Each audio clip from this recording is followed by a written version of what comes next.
मनु मानसी महिला बहुउद्देशीय सेवाभावी संस्था आणि महावीर सेवा फाउंडेशन तर्फे नाशिक महापालिका क्षेत्रातील वॉटर ग्रेस कंपनीच्या 75 स्वच्छता कर्मचाऱ्यांना हँड ग्लोव्ज आणि मास्कचे वाटप करण्यात आले।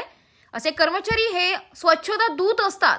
ते त्यांच्या आरोग्याची पर्वा न करता गोदावरी काठी स्वच्छता ठेवण्याचं कार्य करतात। पावसाळ्यात तर अधिक स्वच्छता ठेवावी लागते। त्यांची प्राथमिक गरज लक्षात घेऊन आणि त्यांच्या आरोग्य सुरक्षेसाठी रामकुंडावरील दुतोंड्या मारुती आणि गंगा गोदावरी नदीच्या काठी मास्क वाटण्यात आले असे मनु मानसी संस्थेच्या संस्थापिका मेघा शिंपी यांनी सांगितले।